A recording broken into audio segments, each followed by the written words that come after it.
For the latest news covering the entire tabletop role-playing industry, turn to Role Players Chronicle at roleplayerschronicle.com. Mr. Tom Church. I am. It's weird. It's like Gencon like sapped a little of the announcer voice out of you. It didn't kick in until like halfway through that opening. It's a thing, Tom. It's an intuitive thing. I can't me bitching is my thing. Yeah, it is. We each have a thing here.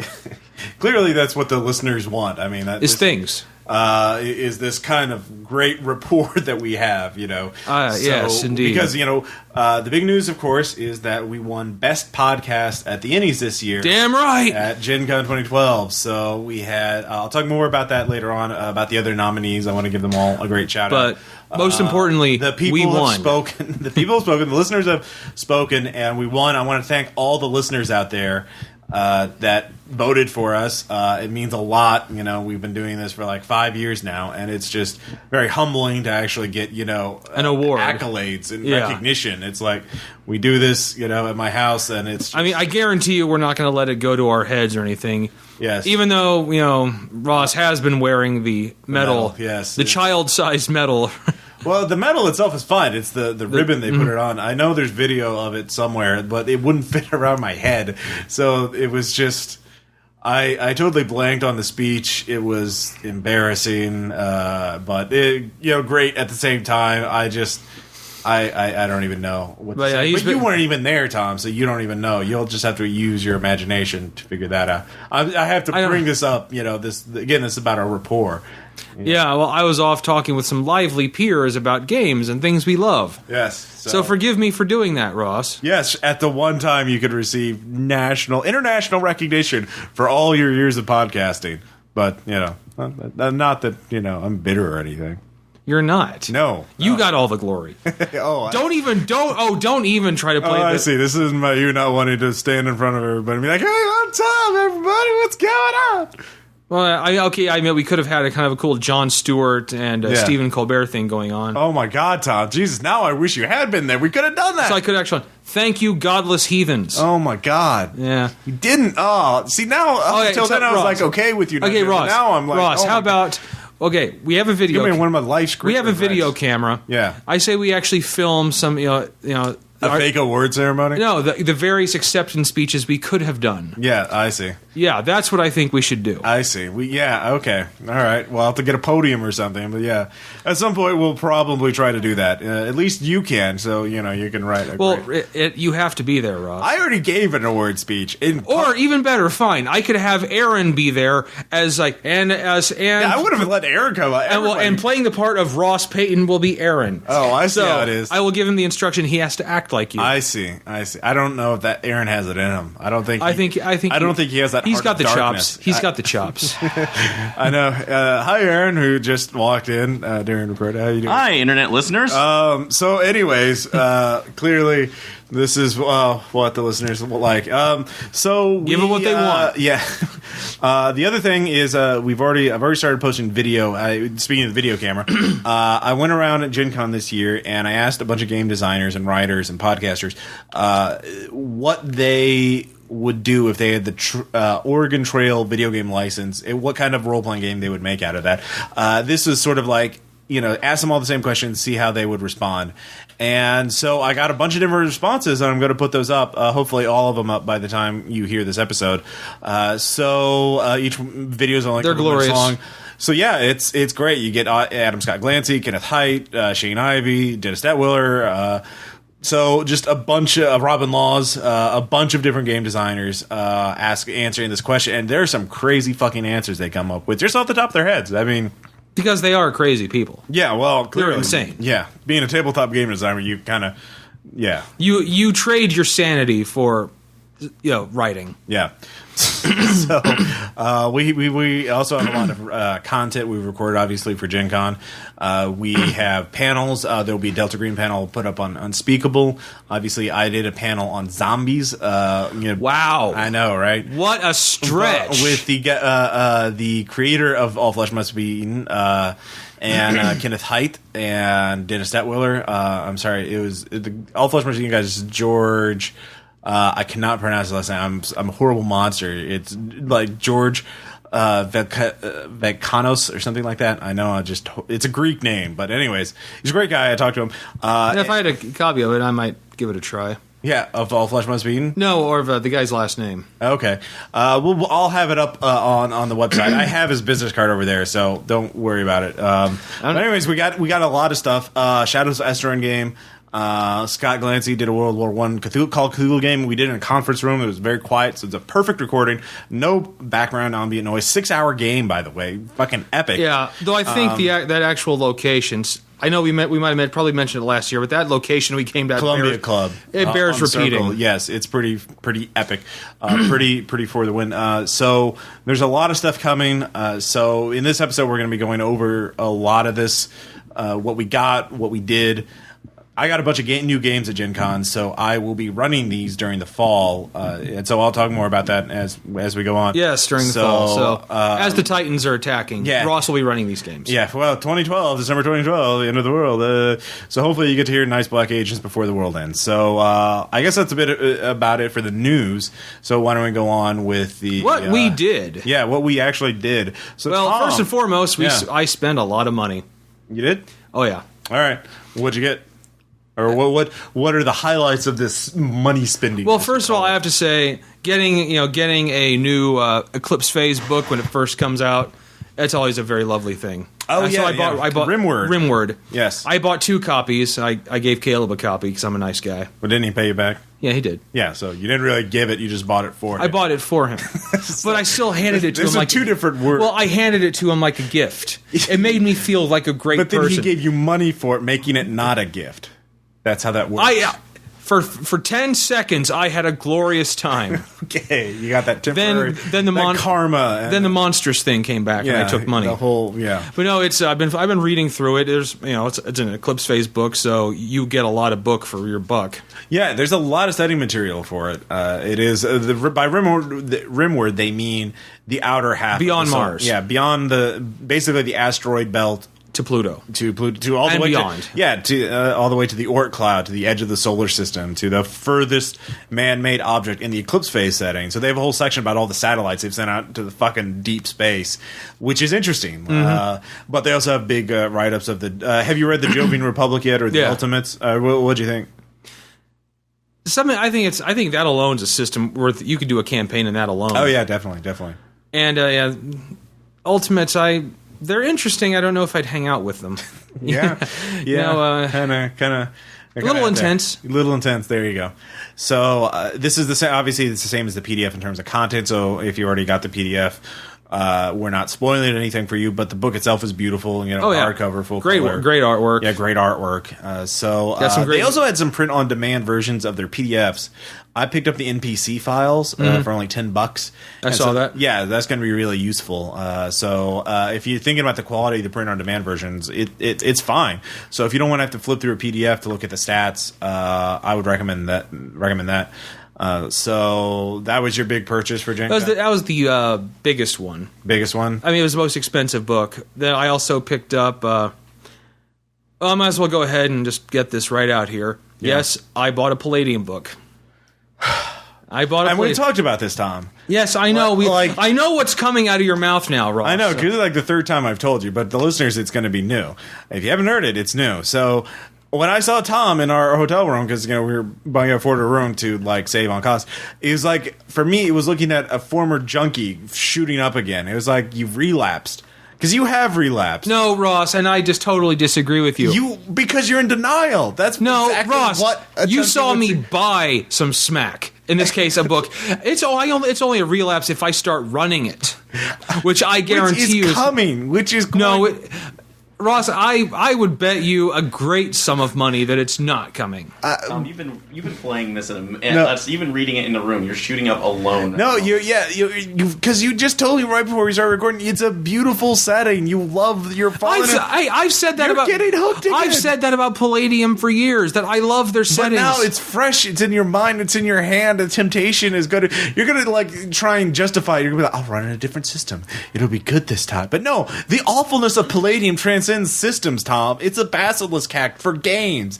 I disagree with you completely on that. Well, we're gonna wind up, you're gonna be in some room somewhere with all the lights turned off, and you're holding the rule book in a fetal position, and there's blood everywhere, and we don't even know where the blood came from. That's what's gonna happen, Tom. Okay, now you're confusing me. Where does this fantasy come from? That's happens. I've seen it time and time again. It's Palladium, Tom. I think you're overreacting just a tad, Ross. I mean, I tried. Okay, I don't like. We got 2 writers from Palladium to do the Oregon Trail question, Brandon Aaron and Wayne Smith, and they had a good answer. I already put it on the video, but I asked Kevin Symbieta the question about Oregon. He didn't know what the Oregon Trail was. He didn't know what the Oregon Trail video game was.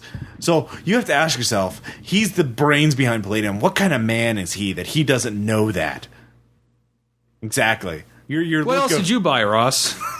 Well, before we get into the purchases, why don't we talk a little bit on what we did? Okay, fine. If you want to go that way, but besides, look at me with shame. Apparently, with fear, because I know, and just like resentment that sooner or later I'm going to have to bail you out somehow. You never had to bail me out the first time. I wasn't there. I'm sorry, okay? Yes, you were. You were there in high school when we were playing it. We were playing it, Ross. I blacked that. That's just you were there. That's a blank spot. In fact, as I recall, you ran it more than anyone else did. I don't even know what you're Oh, yeah. Oh, you were there. Oh. That's why I know why this is going to just turn up to be a tragedy. We almost broke Caleb running it ironically. Okay, no, Ross, no. We were Duke and Gonzo driving to Vegas, shooting up with Palladium back in high school. I see. Oh, yeah. Mm-hmm. All right, anyways, the Hordes. How's that? Oh, yeah, the Hordes game. That was good. Yeah, I played Privateer Press. Privateer Press. So describe it for the listeners. It's essentially it's a miniatures game, much like Warhammer 40K, except all the armies and units are really cool monsters, and you know me and monsters. Yeah, love them. Yeah, I was doing the troll armies like Trollkin and things like that. Yeah, are the plastics mini or pewter or plastic or they're plastic? Plastic. All right. But really well done. Are they pre-painted or do you have to paint them yourself? The ones that I had, if they weren't pre-painted, they were all painted. All right. I didn't buy any of them. Right. But it was fun. I wanted I'm here. I'm going to try it. Was this just a demo in the game hall, or it was in the game hall. All right. It was like a quick 20-minute thing I did. So what did you think of the rules? Very simple. It definitely brought me back to Warhammer. Yeah. Although it looks like Hordes is a lot less expensive a hobby than Warhammer is. Right. I've heard that too. So do you think you would play it again? Like, would you spend money on it? I don't know if I would actually... Like, if you could get pre-painted minis, if you don't have to paint anything or do anything? I don't know if I'd spend money on this. Because I don't know a lot of people that still play minis. I would play minis. Remember, like, when Sean and I went through our Warhammer I drove phase. you there. Yeah, we had to drag you into it, and you only reluctantly did you even play. Simply, you acquiesced. You gave up more than you actually wanted to play. And I won my second game. I know, you did, because you're Tom and you roll like Tom, but No, it was also, I was playing against Sean, and I was totally going against my character. I just relentlessly attacked him. I see. I didn't do that. Yeah. So you wouldn't, if I had someone to play with, maybe I could see myself buying some. Because I like playing minis. They're cheap. Okay, the minis are cheaper than Warhammer. Yeah, for sure. Okay, so if I bought a starter set for minis, would you buy a starter set and play? You just come over, we play on the kitchen table or something like that, or whatever. Yeah, I do that. You would. I would do that. You're committing to that. Yeah. All right, we'll do that then. Okay, fine. We'll play. We'll record. We'll go get them at the same time. Yeah, it'll be great and it'll be fun. It better be. Yeah, bitch. So, Aaron, any good Gencon experiences? Oh, if I can get the seats. Yeah. You can. You can lean down. No, well, anyways. Give up your seat, Ross. I have to run the recording or whatever, so. You're not even looking at it. There he goes. And he just looked at it. Fine, I'll go in the other room and pick up a goddamn seat. Any winner, best podcast of 2012. I got Aaron to swear. I know, right? I'm awesome because your horrible monsterness is just. I've become one by being around you. Yeah, those that deal with monsters must take care not to become monsters themselves. All right, so we'll talk about the World War I Cthulhu game and the Shadows of Esteren game later on, especially for the anecdote. But we did have that. So, any other experiences like you did on your own? Did you demo any new games or anything like that? There's one, the King of Tokyo. It's kind of a like giant monsters attacking Tokyo type game. All right. Yeah, it was kind of like King or Kings of Tokyo? King of King of Tokyo. King I of believe. Tokyo. Right. And it's kind of like Monster Apocalypse that came out a few years ago. Right. Basically, you're a monster, destroy the city, become the king. All right. It was fun. I don't know that one. I don't know if I'd spend money on. Okay.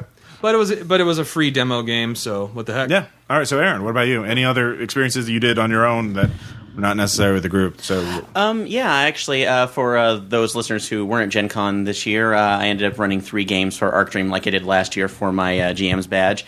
I did 1 game of NIM for those who missed out on it, and I'll probably end up doing that again because same basic plot as the one on the actual play side. Yeah, exactly same base one I did before. So yeah, if you want to know how that ran, listen to our recording of it. Yeah. I also did 2 runnings of a new scenario that I wrote in Monsters and Other Childish Things called The Junkyard on the Edge of Forever.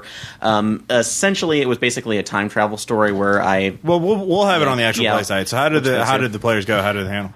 They actually the first group handled it really well, although they brought up a good point to basically have something to designate between when the players were in 1985 and when they were in 2012. Oh, time travel. Yeah, so it worked out pretty well, and I actually ended up using the watch that Tom bought me for over at the Doctor Who booth for that, since it made sense. No, second group took it completely, and it shocked the hell out of me when the game ended. I said, well, how'd you like it? And they applauded, all of them. So I'm sitting here going, holy shit. Nice. I would like to point out that the entire time before the first Gen Con when he ran his game, Aaron was worrying like hell. Like, I don't know if they're going to like this game. I don't know if it's ready. And, like, just all the time. Then it came out. And I actually looked at him like, went well, didn't it? Didn't have a single problem, did you? No. Yeah, but that's just me. But that's like having my own issues again for that part. But other experiences too. There is something that I may go ahead and put it in a link now that Thad has received it.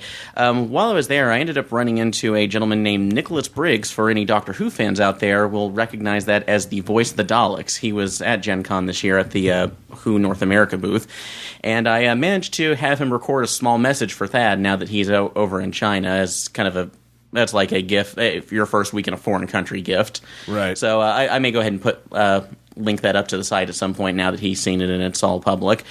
But anything else? Any demos or anything? I did. I'm a horrible person. I did try out the Naruto CCG just because they were giving free packs away, and I'm hoarding free shit. So it was all right. It's just a general. That's like general CCG. Everything else is based off of Magic as well. So, but other things, like mostly just running the games. I was in the Adam Scott Glancy game, which that was we'll get to in the anecdote part. Yeah, that was tons of fun. So. Also played in the Shadows of Erebron game as well, which was Esterin. Oh, Esterin. I'm sorry, Esterin. Sorry, Esterin. I keep screwing that up. You do. It is a French game, so it was a French game, but it was a lot of fun when we did it. Oh, it was very fun. Yeah. And then I was thinking of anything else. Just out of I actually only bought 2 things, but I was comped 2 books for doing stuff. I finally picked up my copy of Wild Talents so I could stop hoarding Ross's copy, which I meant to bring back.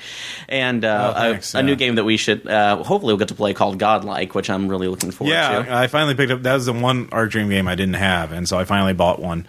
Or I finally got one because I ran 2 games too, and it's interesting hearing your experiences because I actually can sympathize with that because especially when you run a new scenario, one you haven't run very much, it's always a little nerve wracking because am I totally just going to crash and fucking burn? Yeah. I remember the first year I ran Wild Talents. Like my first game of Wild Talents was at Gen Con. I didn't run it for you guys at home before I ran it. Oh, okay. Yeah. So like I was just like, oh, hey, let's take off the safety belt, hands off the wheels, and just hit the gas pedal. It was just.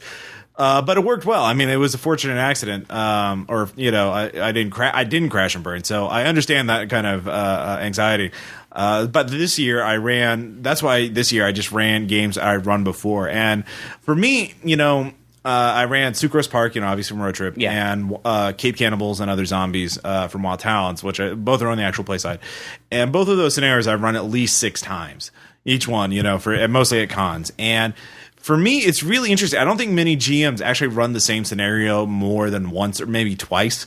So running the same scenario like 6 times, it gives you a very different perspective on it, because you get different reactions from you, especially with different play groups. You get really different scenarios where players decide to one group is more cautious than the others, one's more ambitious, one jumps on the plot really quickly, others just fucking go off into the wilderness beyond here be dragons, like where the fuck are you going? So yeah, for me it was really fun because I got to add new elements that I hadn't really done before. And just for all you GMs out there, I would think about running the same scenarios that you've run before. Try and build up to where you have these scenarios. Like I had a player who signed up, who this was his second time playing Sucrose Park, and he enjoyed it because we didn't encounter that NPC last time. I don't know what the hell is going on with that. It's like, haha. So even though he had played in it before, he was a fan of the podcast.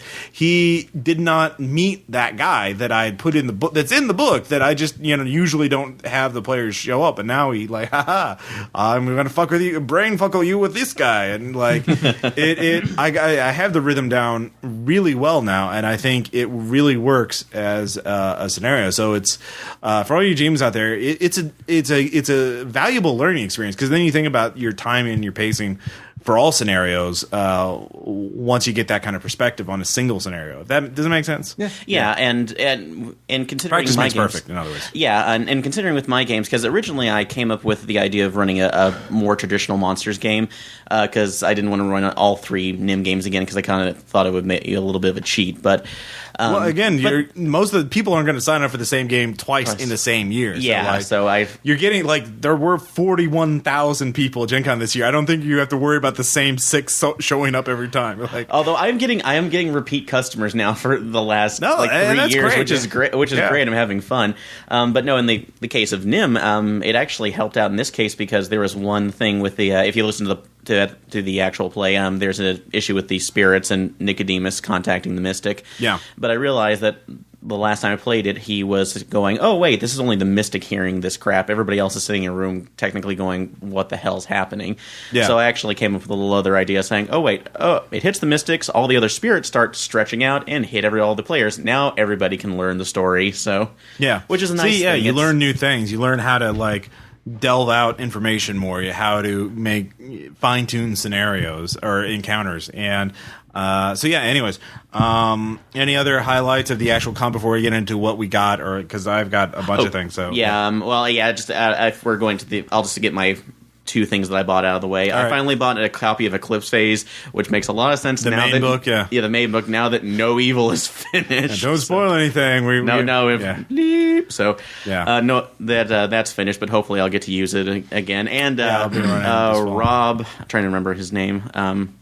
Rob from where? From what? From Posthuman. That would be Rob Boyle. Boyle, thank you. Sorry, I'm trying to remember his last name. Signed my book. I talked to him for a little bit. Yeah. And he is aware of Cyrock and actually wrote in my book, Hope You Avoid Extinction. So yeah. And the only other thing I bought for myself was the first release of the color copy of Scott Pilgrim's Precious Little Life. So since I passed by the booth and some guy said, Scott Pilgrim in color, you had me at hello. I also picked up a copy of the card game Gother Than Thou.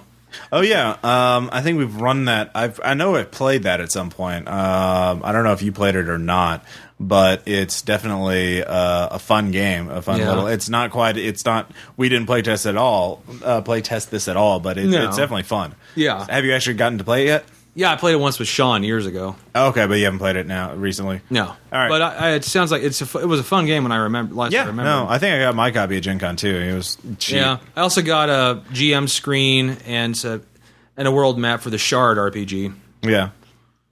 Okay, that's cool. One thing I want to mention, I actually picked up a couple of used things. Speaking of Gothic and that kind of thing.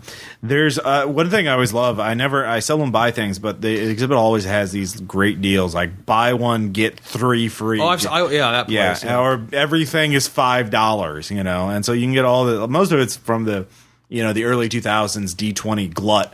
Most of it's crap, but there's every once in a while a gym, and I've gotten some good deals on that. That's where you got me the AD&D version of the Keep last year. Yeah, I just saw that. I was like, oh, Tom would like that. And you were right. But one thing, this first year I've ever done, because I was reading, there was a thread on Gen Con on the Something Awful forums, and somebody would say, hey, check out the auction house. There's all kinds of cool shit here. I was like, auction house, huh? All right, I'll give it a shot. No, so I looked through it, and there's a lot of cool stuff there. And I was there on Saturday, so like probably most of the stuff had already been picked through. But for $5, I got a copy of the Law and Order card game. Wow. Yeah, so detective card game. I haven't even read the fucking rules. But and you it's a just battered got box, and it's, like the worst cast is like Fontana, and Sam Waterston's still there, obviously, but like I can't remember the other detective, but like it's not the best lineup that Law and I've watched all of Law and Order. Everyone has. No, not everybody. Everyone I know. Yeah, you have. So not you. I'm not so talking for about $5, it was worth $5. And I also got something called All Things Zombies, which I don't. What about that one space station Parasite game? Well, that I bought new. That's Panic Station, and that was from Stronghold Games, and we'll have to play an actual game of it. It's a little like Mafia, but it's a tile-based game. So like you have an android. Everyone has an android and a human, and you have to go around the space station and explore it until you find the nest, and you have to get like 4 gas cans worth of fuel to burn it down. But one of you is infected, and every time you meet up, you can infect someone if you're the infected. So you don't know how many people are infected and how many aren't infected. So it's kind of like Mafia a little bit, but it's tile based. So you move around and pick up items, shit like that. So I got it for $25. It was $5 off. So that was cool. And I got a couple of review copies of games that we're definitely going to play. One was Shadows of Estrin, the French medieval horror game, with some steampunk elements. Like there's this whole like crazy mad science thing called Magiscience or something like that, and that looks really cool, but most of it's like medieval based, so I'm gonna look up my own collection of medieval horror stories and ghost stories and kind of try and base a scenario on that and do at least a one shot of it. And then the big one, I've already posted the interview I did with Kenneth Hyde about this, Knights Black Agents. And you're basically a badass espionage, Jason Bourne type, and you find out vampires are real. They have this conspiracy, and they know that so you have to do something about it or they're going to kill you. So it has rules for building a conspiracy, so you like start at the low level and work your way up the food chain, investigating this lead to this lead, and the more that you investigate, the better you are. And that looks really cool. I've started reading it. I'm doing some work on setting up a Yakuza based game where it's in the Japanese underworld. Of course you would. Well, it'll be modern day this time. It's not going to be post World War II. So because I did so well in the last one. Well, it is going to be. Well, it is going to be post World War II, like 60 some odd years later. Yeah, it'll be the here and now. It'll just be still Yakuza based. So that'll be fun. And I also picked up got a copy of Fantasy Craft, which is Spycraft. Mm-hmm. They did basically a fantasy version of Spycraft. Yeah, I flipped through that book in the room. Yeah, and it looks really cool, and I'm going to be using some elements of it for the upcoming campaign we're doing, which is the Fortunes of War, which is going to be Iron Heroes based, and basically it makes Chinese fantasy, Chinese like swords and sorcery, Conan kind of being badasses and having merchant shit in it. So that'll be fun. It makes me anyway. sad. So I'm going to be using Fantasy Craft for that. There's also the Mistborn RPG based on the series of novels. Jason's been reading that. Hopefully he'll run a one shot of that. It's a fucking big ass book with a lot of setting material. So that looks really cool. And then Godlike, I got a copy of it from Mark Drink because, I ran games. It's like, hey, the one game I don't have. So I think I already mentioned that. Then Hollow Point, which is a cheap indie RPG that got a bunch of Ennie nominations for best writing, best game. And it's like being a badass, and like the conflict is whether you can work together as a team or you go lone wolf. And so I've already figured out what I'm going to do for the Hollow Point one shot. You're all badasses, and you have to kill the Twilight Clan. Like, you have to kill the Twilight Vampire. I'm going to be League of Extraordinary Gentlemen Hollow Point edition. So, like, that's it. You have to play a hard action movie badass. And so I'll probably run that as a one-shot. So we're there. Yeah, you have to kill vampires that sparkle. And, we'll see how that goes. And I told Caleb that already. He's like, I'm just going to kill everybody. If I play in that game, I'm going to kill everything in that town. And I'm like, all right, whatever. First action, burn it to the ground. Then I picked up a couple things. Invasive Procedures, a Fear Itself horror adventure, also for Trail of Cthulhu. I've been reading very Silent Hillish, set in a hospital. You're all patients. Bad things happen for some reason, so I don't want to spoil anything. I'm going to run. This is the first game I'm going to run, and holy shit, it looks great. I've been reading it. It's like, holy shit, this is awesome. Not for you guys. It's going to totally fucking suck for your characters. Ross is going to be smiling. Yeah, I'm going to be like, oh my god, this thing that happens to you, it's going to suck. But for me, I'm like, holy shit. This is really clever. Anyway, also Strange Eons 2, a collection of Call of Cthulhu adventures set in different time periods. There's one set in ancient China. There's one set in the Civil War, American Civil War. Yeah. One set in the future, or no, set in. I'm sorry. No, there is one set in the future. There's also one set in 1950s. There's also there's a bunch of them. I think we also both picked up the same Call of Cthulhu supplement Which one? because we paid in cash last year. The new one from Arc Dreams. The Unspeakable Oath. No, the one Glancy gave us. Oh, I didn't. That was Bumps in the Night. Yeah, I got a free copy of that. Yeah. So that. Yeah, there's Glancy talked about one of the scenarios in there where it's just we had to do an awful thing. I think he's talked about this on Unspeakable. I know. Yeah. I know what you're talking about. And he just said, we did it, but yeah. wow. You'll have to run that, Tom, since you had the book. The last thing is the graphic novel adaptation of The Mountains of Madness, which I've been reading right now. I own that. I bought it at Barnes & Noble. Okay, well, I saw it for there. It was really good. Yeah, no, it's really Really good. great. So that is all. I know I picked up a bunch, but a lot of it was review copies. A lot of it I was just already owned and blah, blah, blah, like Godlike, and a lot of it was cheap. So We got stuff. yeah. So we got a lot of stuff to run this fall. A lot of new games. Our actual play podcast is never going to run out of stuff. No, it's not. No, I've got such a backlog. I know you guys are like, I'm a monster. So We all are. yeah, one thing, before we go on to your letter, I would like to talk a little about, just thinking about Gen Con in general. One, for all of the listeners out there who haven't had a chance to go at least once in your life. But I think, you can actually sort of, I guess I want to say level up your Gen Con skill. You learn more about how to be more efficient at Gen Con. I don't know. I mean, what do you think in general of this year? Well, I mean, obviously, I would say, I remember our first time, we went with someone else. Yeah. And, we were, of course, I remember, both of us were just, there's so much stuff here. Look at it.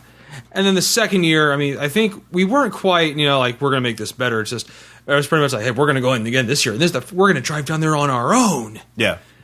And then slowly, I mean, every time after that, because, I think the second time we stayed there was the most expensive time we were there. Yeah.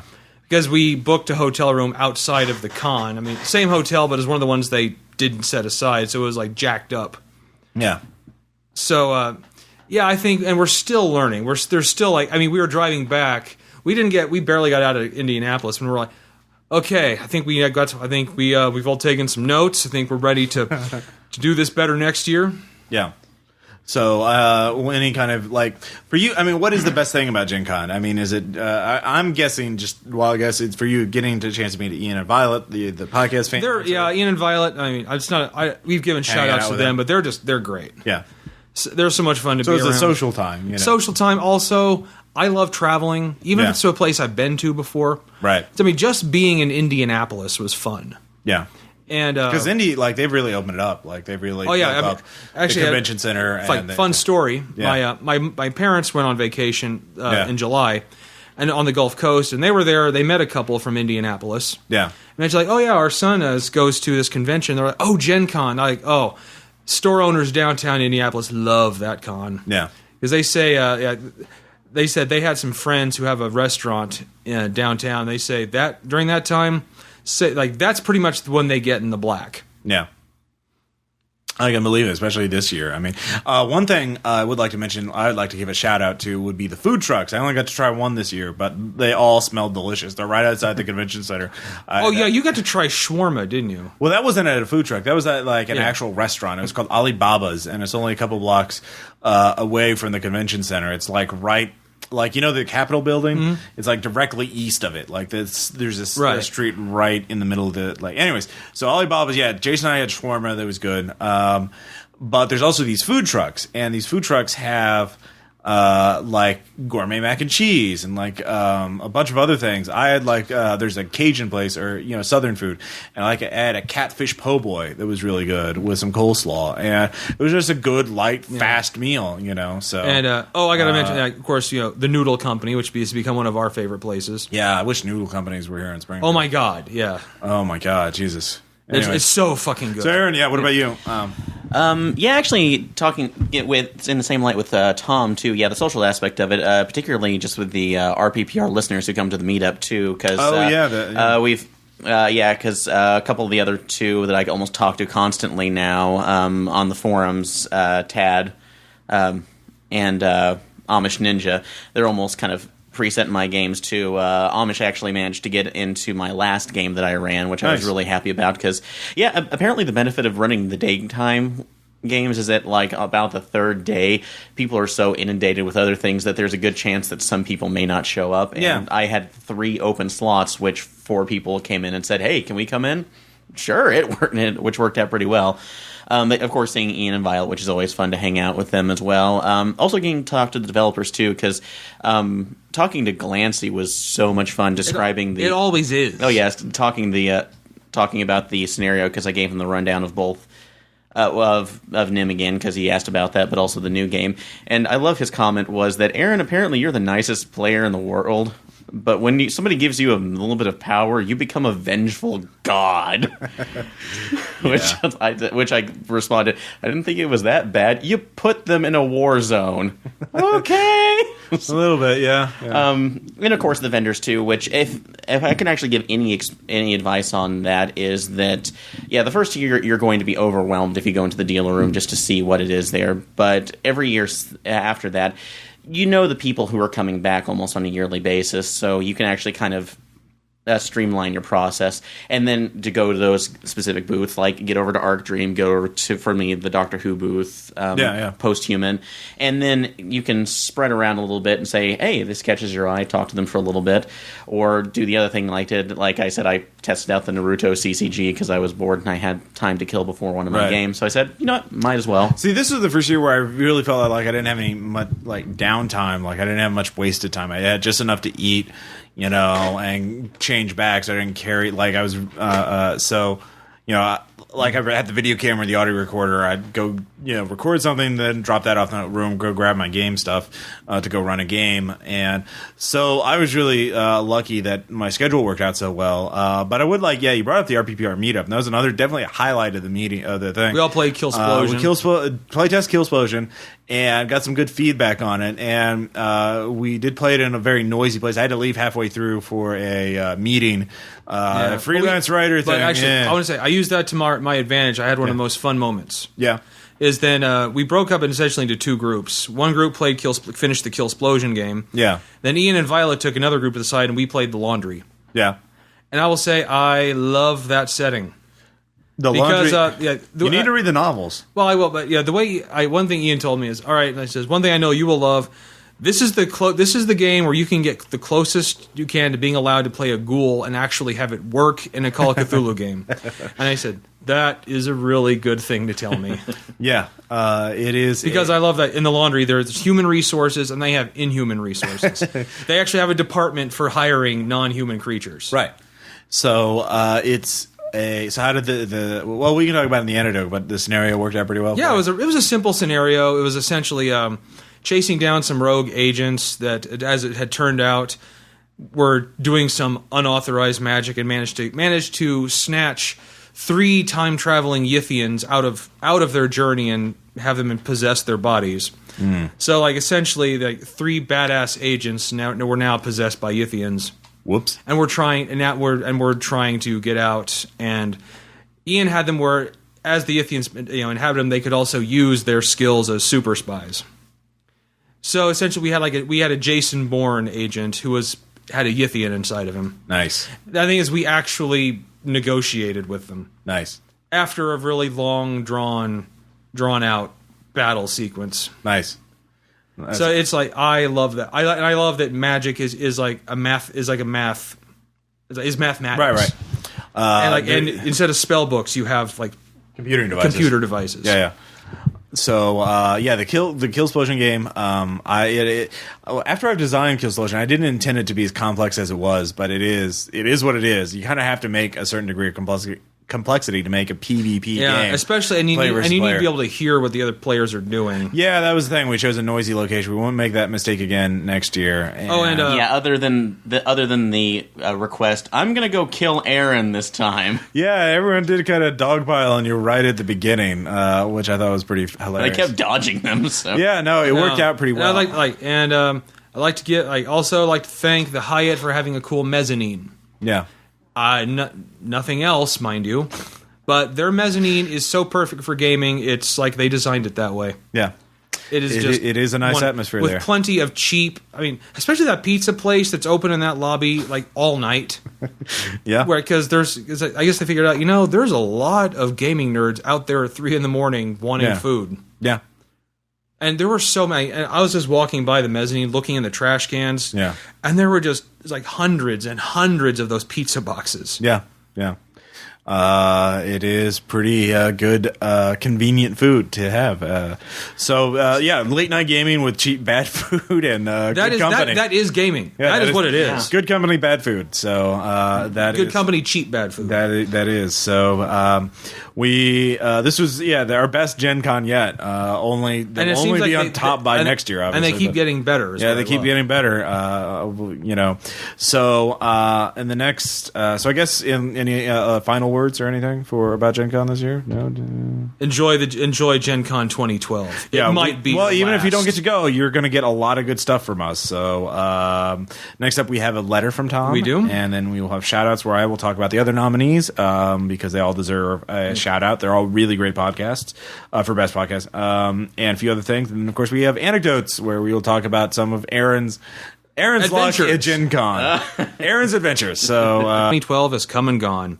Fun was had, friends were met, and imaginary villains were vanquished. It was truly an amazing experience, and I look forward to this convention every year. Of course, we had better enjoy this year, hadn't we? Considering that the world will soon be coming to an end in December of this year might throw a shadow of discontent over next year. Still, I hope the impending doomsday doesn't sour your anticipation of next year. I encourage you all to come in 2013, despite the possible hazards that might come up. I will be there in the shattered ruins of what had once been Indianapolis, there to experience the joys of gaming with the best people on Earth. True, we may not be human at that time, reduced to subhuman mutants by the powerful energies of the apocalypse. Still, I will be there, where hopefully my new tentacles and slime-oozing skin will make die rolling that much more fun. But I digress. I do feel the need to discuss one thing from this year. I was wandering the dealer room, going through the bazaar of geekiness, looking for something to spend money on. Money is the devil at Gen Con, and I felt I needed to relieve myself of all of it. And then, through the huge crowds and booths full of gaming bliss, I saw it in the distance. I missed it the previous year, maybe due to some cosmic misalignment, but this year I saw it. Palladium Games, with shelves crammed of the books I started my gaming career with.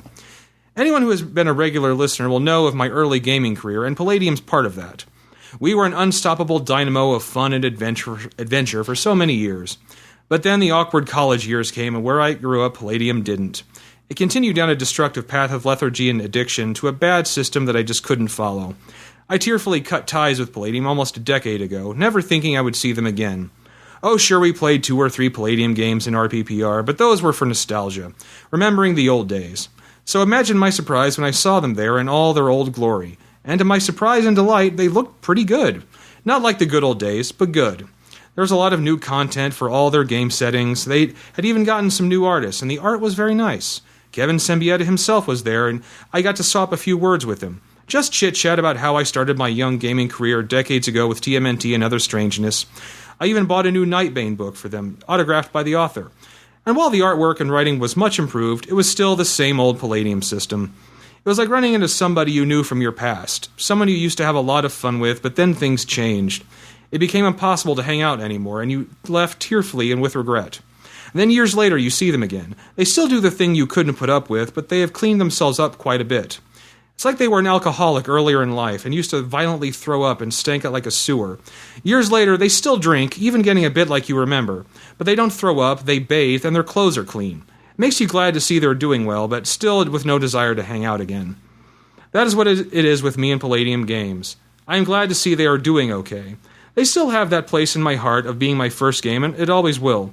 And their new writers and artists are very good. I am glad they have adapted enough to keep going, but I still cannot abide the Palladium system. I will not play their games, at least as far as systems go.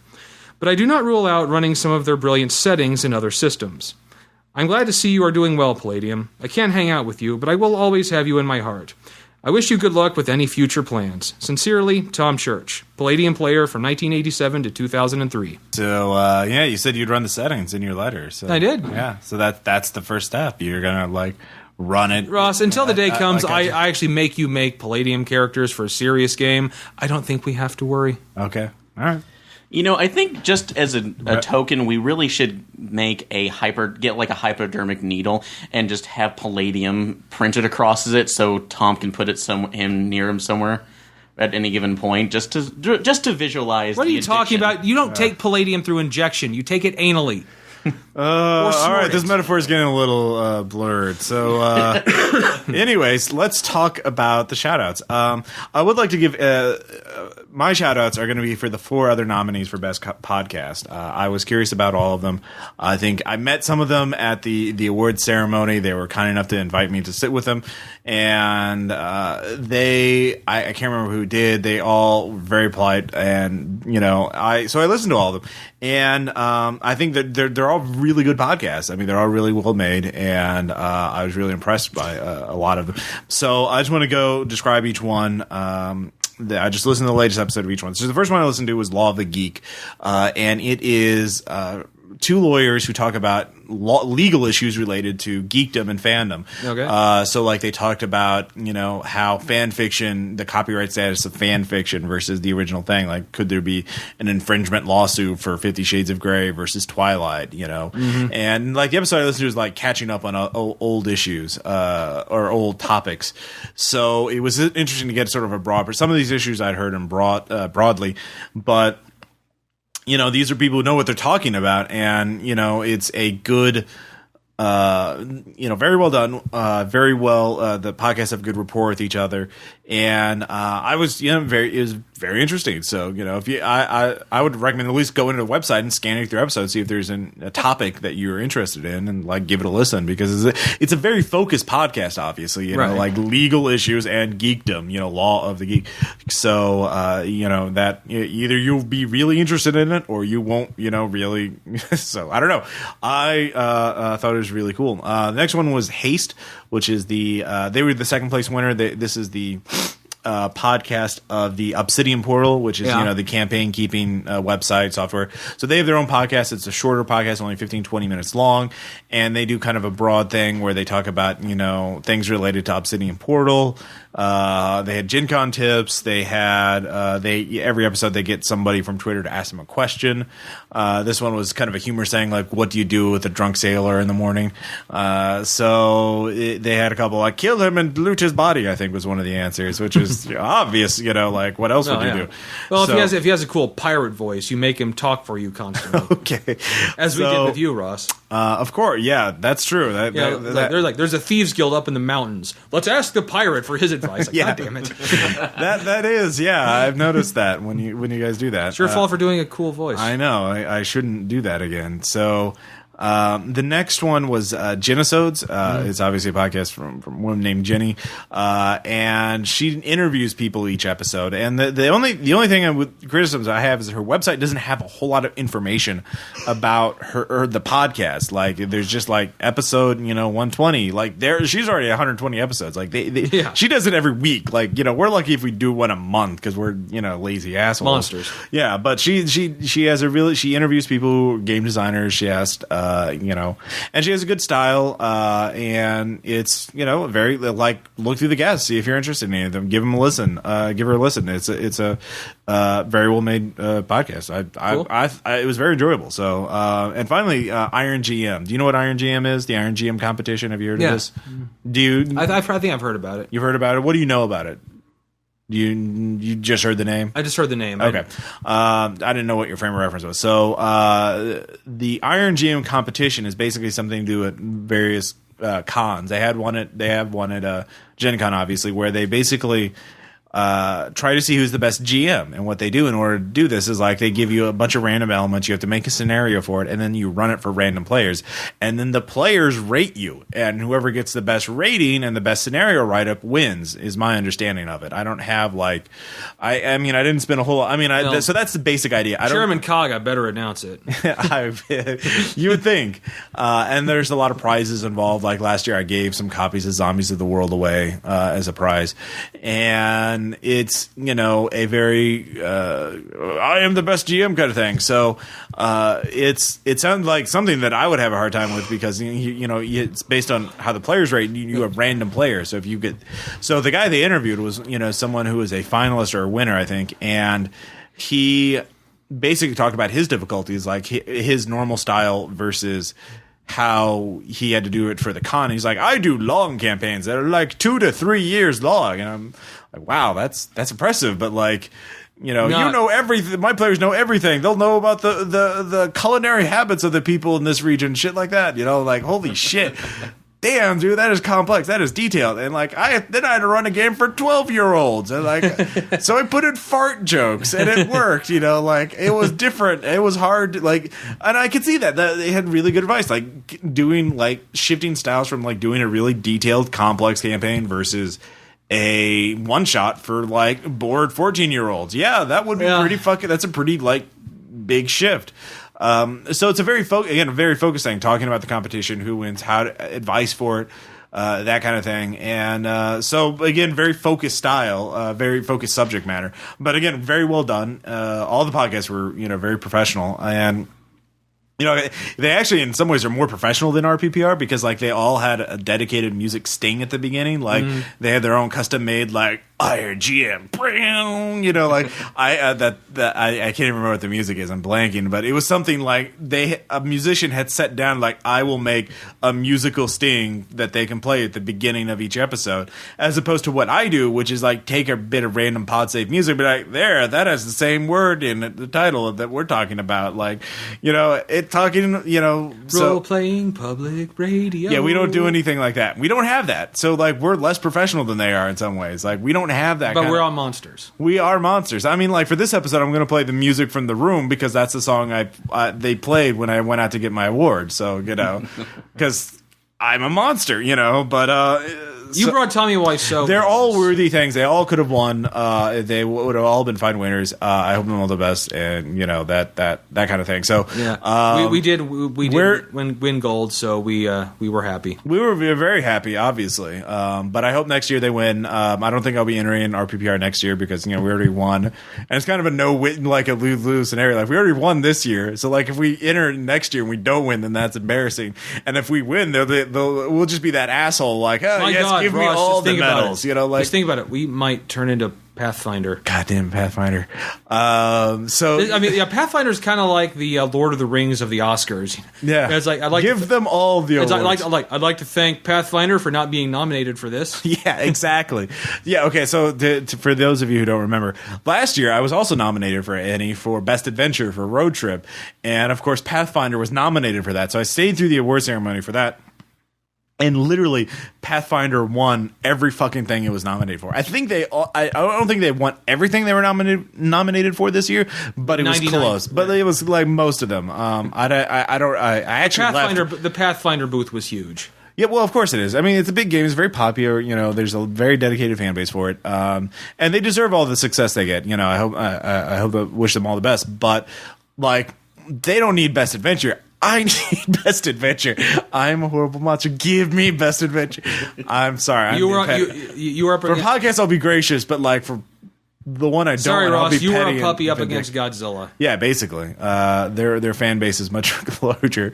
So that's the Ennies. Yeah, and I also left very early after. Like, podcast was literally the second thing they called for the awards. So like, I was like, okay, I've got this. There's 2 hours left of this scenario. Well, I can listen to this, or I can go play Call of Cthulhu with Scott Glancy. Wonder what I'm going to do. Choice. Yeah, so Well, of course, I want to thank all the Ennies people for actually running it, having a really nice ceremony and everything, and giving me a nice medal and a little plaque. And but yeah, all the podcasts, all 4 that I just mentioned, give them all a listen. They're all really good, and I wish them all the best. So that takes care of that. I know you had 2 shout-outs. I got one. I got the HBO. I got the deep box set to the HBO miniseries Adams, or John Adams. Paul Giamatti, Laura Linney, really great stuff. Yeah, just it's not quite Deadwood. We're like, wow, like did you know that cowboys used to swear? And this was like, wow, did you know that the founding fathers disagreed a lot? Yeah, the thing about Deadwood that I've always found interesting is that they use motherfucker and but all these other like really intense profanity, but they actually, like I've read a historian say, yeah, cowboys did swear like that, but they didn't use those words. Different words were considered profane back then. So like you read what they actually said and it just sounds kind of funny today. So they actually had to adjust the dialogue to make it like dirty for today's audience in order to make it like to get the point across that these humbug, like humbug used to be a really profane word. Yeah, so you have to like adjust for your time. So anyways, but this one is like very good. I mean, it starts obviously like the first episode is like set during just during and after the Boston Massacre. Yeah, it's like just really great, really great stuff with. Because I like there's guy from that thing. Yeah, it's Paul Giamatti's great, but it's also all the other people like the guy that does Jefferson's great. Yeah, the guy they got to do Franklin was great too. And I also love it. It also shows that the colonists were kind of dicks too. Yeah, like when they tar and feather some British customs agent. Yeah, and it's not like just pouring warm tar. No, that's really hot, burning. Yeah, it burns flesh off. Yeah, it's not a nice thing to do. No, it's not. I was like, I woke up this morning. I'm just gonna go to work today. Do. What could go wrong? Yeah, like I'm just I'm just enforcing the laws of the empire that we're supposed to hold sacred and. It's me. I have no bodyguards or any horrible evil soldiers protecting me. It's just me trying to do my job, and then 300 colonists tackle me and cover me in boiling hot tar and pour feathers on me. Oh, I'm going to die. Yeah.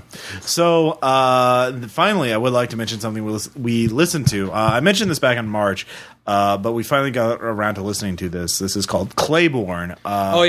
So why don't you talk? Since we actually listened to it's 8 hours long. I thought it was like 3 hours long. I misread.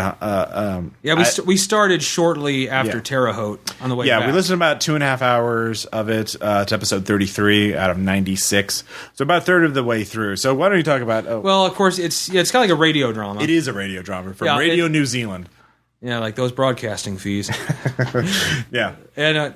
Essentially, it starts like as this American, going to check out. It actually took a while to realize, radio station, because he just kept saying station. Well, it's a according to it's a communications company. Yeah, it's like a satellite thing, like a satellite uplink station. But it's not like KWX3, oldies. It's like an actual radio transmission station. Yeah. Took me a few episodes to realize that's what it was. Yeah, it's kind of vague at first, but basically he goes to the small town Claiborne to check this station, and spooky shit starts happening. Yeah. At first, there's also a lot of hazing the American. Yeah. And and the characters are real. All the characters are really well done. Yeah. And you enjoy hearing from all of them. Yeah.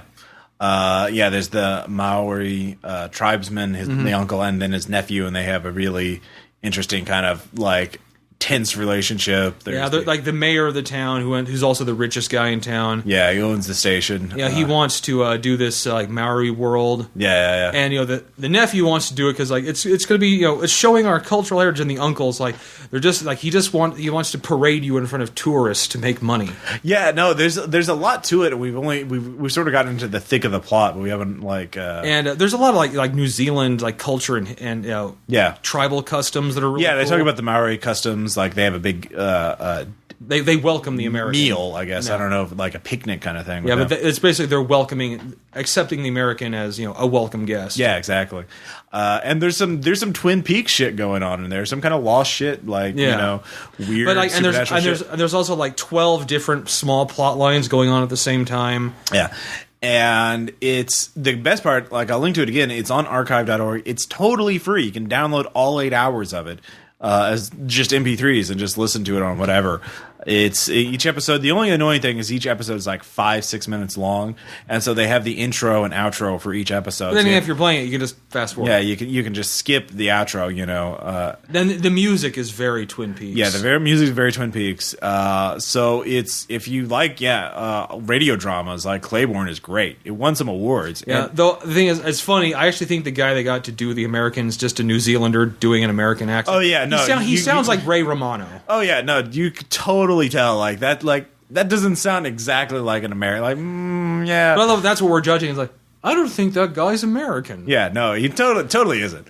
But it's still great. I love how it's a New Zealand thing. It's all about New Zealand. It's all about the difference between the European descendants and the Maori and all the tensions there and all the supernatural going on. And it's like the American's the plot device. Like he's the destined one. He's the chosen one. There's a fucking prophecy about the guy showing up and the America showed up. Oh, you could save us all, Mr. American. Yeah. But there's I love even New Zealand drama has the same bullshit that our dramas do. Like where it's the American, it's the white guy who shows up like, I'll solve all your problems, native people. Yeah. I know, but I also love that this the other plots you keep there's 20 episodes and there's the mayor of the town is just this rich asshole until later you find out he's actually has almost no money of his own. His son has all of it. Yeah. And his son's an even bigger dick. Yeah, I love they do the thing in really great dramas where they set up something but you realize they reverse it, this is the bad guy, but oh no, he's got another layer. You keep peeling back the onion and there's more depth to it. So there's fun with music coming from radios and shit. Yeah. Incidental sound. It's really well done. It's one of those I was Dave and I we're all okay, we'll give this a listen. Yeah. We realized by 5 episodes in we're I can't wait to do the next one. Keep it going. We were hooked. Yeah. So it's really fun, and we'll be listening to the rest of it later on. But yeah, probably run a game in New Zealand in Claiborne sooner once we listen to the whole thing. It's not an earthquake. It's not an earthquake. Yeah. So yeah, we're only a couple hours in there, but yeah, goddamn, Claiborne is good. So, good job, Radio New Zealand. Yeah, you rock. Those broadcasting fees were well spent. So I think that's about it for shout-outs.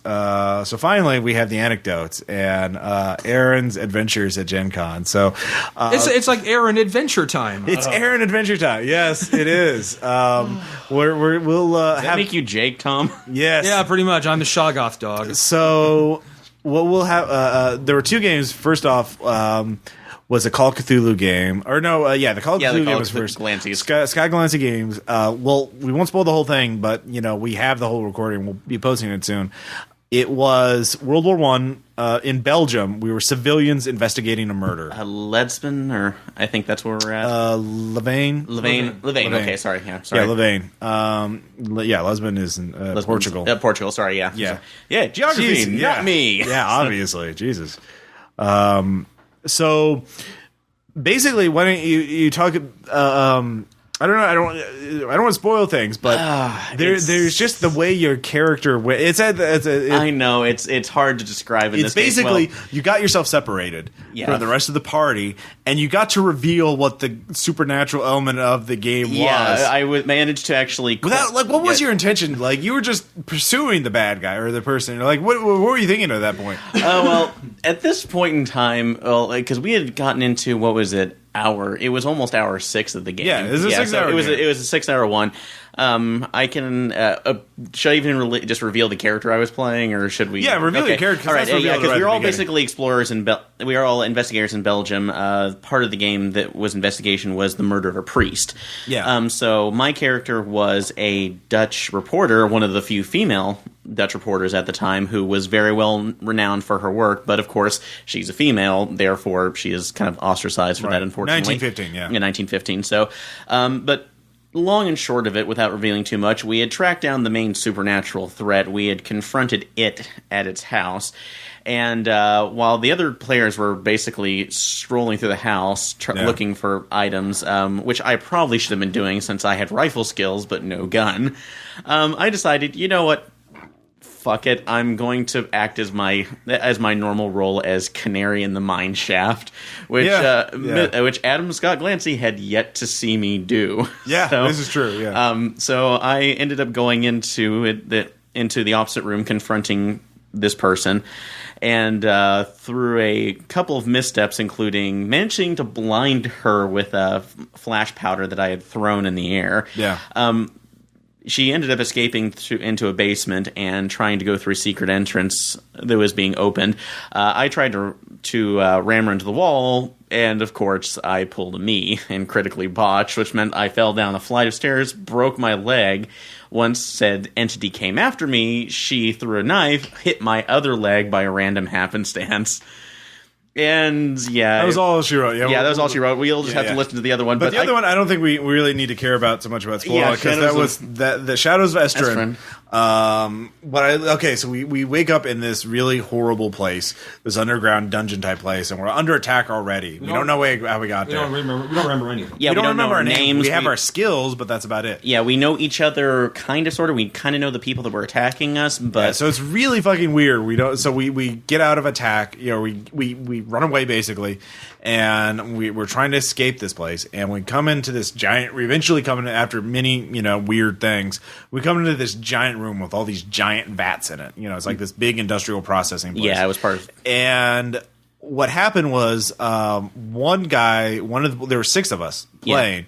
Yeah. You, me, Tom, Ian Violet, and 2 others. 2 people that the GM knew. Yeah, for that they were brought within the game. So we had a huge party, and one of them gets hooked by this tentacle, basically this plant tentacle that grabs somebody by his foot and starts dragging him away. And so I go off and chasing, and then this giant monster centipede attacks. Yeah, drops the down rest from of the party, ceiling and then starts attacking the rest so of us. So we're split up already, even though we're in the same room, because I'm trying to save this one guy, and the rest of you are dealing with this giant fucking thing.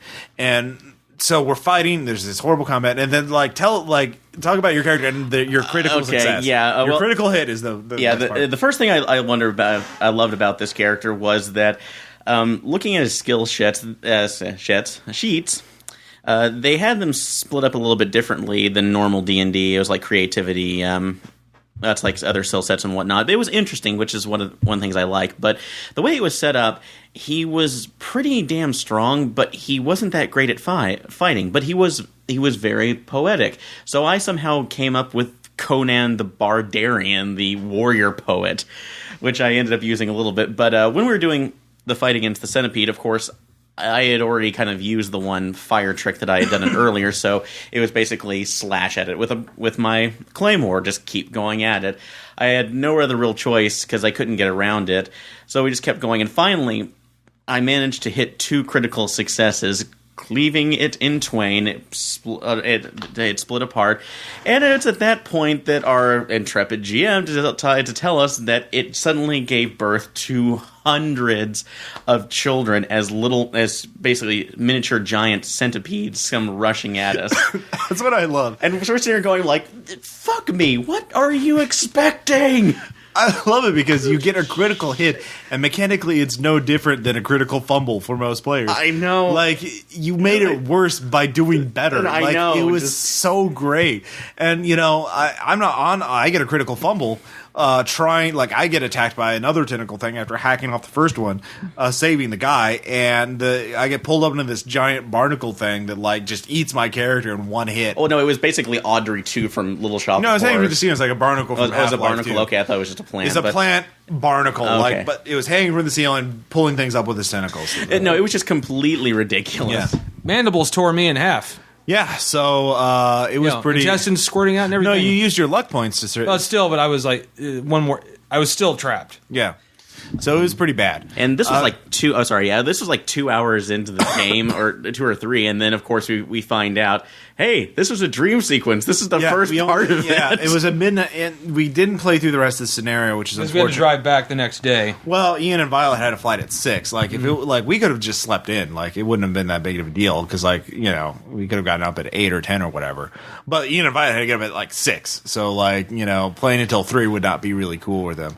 So we had to end it there. It was really fun though. It's a really fun system, but I just love how both games you just have this knack for doing the most awesomely but deadly thing to a player character. And it's It's a talent. And yeah, apparently so. And as you'll probably find out when the Glancy game goes up, and when this if this playtest goes up, we made the joke for the first game.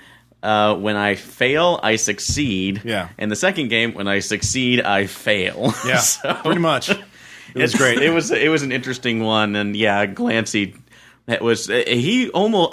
Couldn't tell if he was just happy or pained by the fact that he was doing this, and me sitting off the corner going, "No, I'm okay with it. I'm used. It's Call of Cthulhu. I'm used to this by now." You're in good company. I've been killed by Glancy as well. So Yeah. I don't know if I have. no, you haven't. Because you're Tom. Yeah. That's true. I mean, I've only been killed by Glancy once that I can remember. So Star Vampire. No, I fell off. I was being chased by a star vampire. You fell off a Zeppelin. Yeah, I fell off a Zeppelin. Yeah. So that kind of wraps up. I think that kind of summarizes Gen Con in a lot of ways. 2012. Yeah. So The last one we'll experience with this world in our physical forms being the same. of course, because 2012 Mayan apocalypse. So as you're this